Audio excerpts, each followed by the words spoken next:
भारतीय वायुसेना के जखीरे में स्वदेशी हथियारों की तादाद को बढ़ाया जा रहा है। लंबी दूरी तक मार करने वाली मिसाइलें तो भारतीय वायुसेना के पास पहले से मौजूद हैं। अब लंबी दूरी तक मार करने वाले बम तैयार किए जा चुके हैं।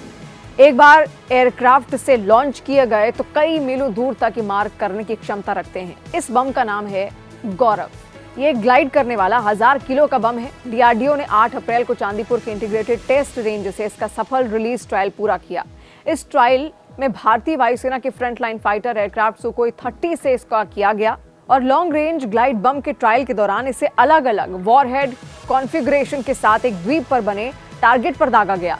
इस बम ने हवा में 100 किलोमीटर तक ग्लाइड करते हुए टारगेट को सटीक निशाना बनाया। इस पूरे ट्रायल को डीआरडीओ और भारतीय वायुसेना के सीनियर अधिकारी मॉनिटर उस वक्त कर रहे थे। अब क्या होता है ग्लाइड बम, ये भी आप जानिए। फाइटर एयरक्राफ्ट से दागे जाने वाले बम कई तरह के होते हैं। इनमें सामान्य बम, जिसे फाइटर की विंग या फिर बेली में लगाकर ड्रॉप किया जाता है। इस तरह के बम की टेल पर फिन बने होते हैं और जो एयरक्राफ्ट से रिलीज करने के बाद बम को स्थिरता देते हैं। हालांकि इसकी रेंज बहुत ज्यादा नहीं होती, तकरीबन 5 से 10 किलोमीटर तक ये रेंज हो सकती है। टारगेट को हिट करने के लिए एयरक्राफ्ट को उसके ऊपर से उड़ान भरते हुए रिलीज करना होता है, जबकि ग्लाइड बम की रेंज सामान्य बम की रेंज से 10 गुना से भी ज्यादा हो सकती है।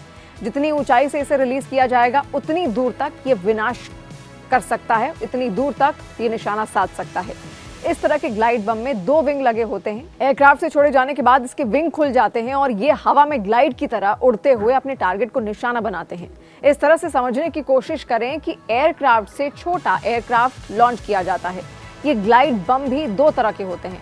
एक बम ऐसे होते हैं जिसमें बूस्टर लगा होता है। एयरक्राफ्ट से रिलीज होने के बाद इसमें लगा बूस्टर स्टार्ट हो जाता है, जो बम को थोड़ी दूर तक ले जाता है और फिर उसके विंग वहां पर खुल जाते हैं। दूसरा बम बिना बूस्टर वाला होता है, जिसके विंग एयरक्राफ्ट से रिलीज होने के कुछ देर में ही खुल जाते हैं। गौरव पूरी तरह से स्वदेशी भी है, ये इसकी खासियत है। इस बम का पहला ट्रायल साल 2014 में किया गया था। 1000 किलो के इस ग्लाइड बम की खासियत है कि इसकी रेंज और इसकी सटीकता। गौरव की रेंज 100 किलोमीटर की है। इस बम के on board hybrid navigation system इसे लंबी दूरी तक सटीक मार करने की क्षमता देते हैं। गौरव ग्लाइड बम के डेवलपमेंट ट्रायल लगभग अब खत्म हो चुके हैं और अब जल्द ही इसे यूजर ट्रायल के लिए दिया जाएगा। एक बार यूजर ट्रायल पूरे होने के बाद इसे आधिकारिक रूप से भारतीय वायुसेना में शामिल कर लिया जाएगा। इसी का दूसरा वर्जन, जिसे नाम दिया गया है गौतम, वो डेवलपमेंट फेज में है। इसकी रेंज 30 किलोमीटर के करीब है, लेकिन इसमें गौरव की तरह विंग नहीं है।